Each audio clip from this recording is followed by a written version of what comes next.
last few years with the global pandemic and the full-on reality of climate change.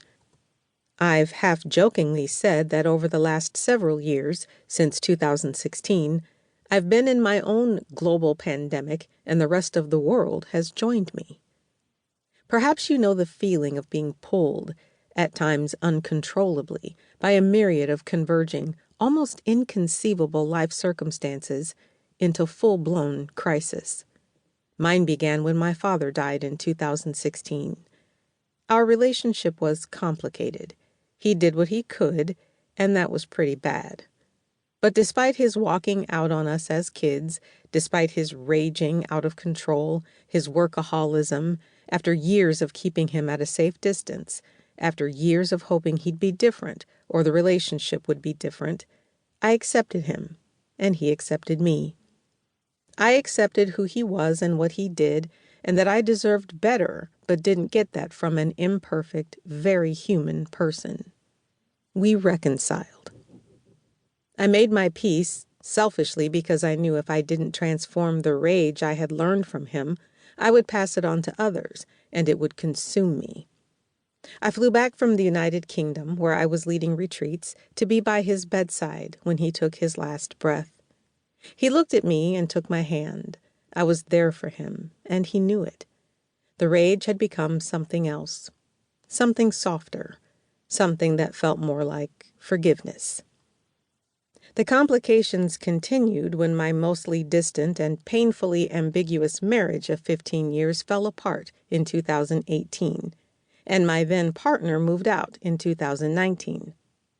I remarried late in life and was totally unprepared to truly love, having inherited so much of my dad's seething rage. In the marriage, there was a kind of false hope and wishful thinking, delusion, really, that maybe, despite all the warning signs, things would work out. It did for a while, until it didn't.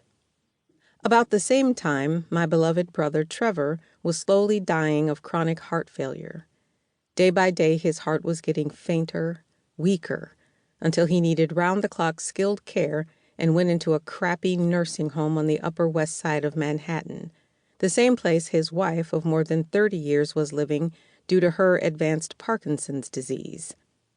Little did I know that heart disease was prevalent in my family. In 2017, my brother Louis received a heart transplant after more than a month in ICU.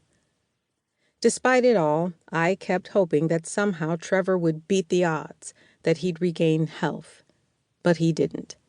He died in February 2020, and then his wife, Gwen, died 6 months later, and I hit a thick fog of grief. I ate but couldn't taste anything. Spring and then summer arrived, but I hardly noticed the flowering trees. Where was hope now? Then in March 2020, the global pandemic of COVID-19 brought quarantine, lockdown, and death to millions of people worldwide. Context matters. I am writing specifically from my perspective as a Black woman of Cuban-Jamaican descent living on the East Coast of the United States through a global pandemic. Like many other people who carry a social group identity that is marginalized because of race and gender, I can relate to the disproportionate impact the global pandemic has had on Black and brown people and other marginalized groups. I recognize, too, that the world is changing fast. The realities of the global climate crisis are real, and its effects on developing nations are disproportionately felt. My life, and perhaps yours too, has been touched by the consequences of global warming. Strangely, when did we become accustomed to floods, excessive heat waves, uncontrolled fires, and drought?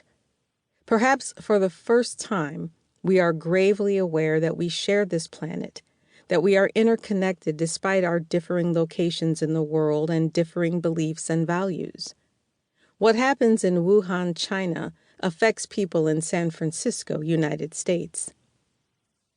As happened to many people, the initial months of COVID-19 brought an abrupt end to a large part of my income.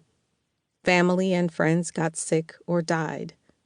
As the global pandemic continues, businesses and individuals have struggled with shutdowns, physical distancing,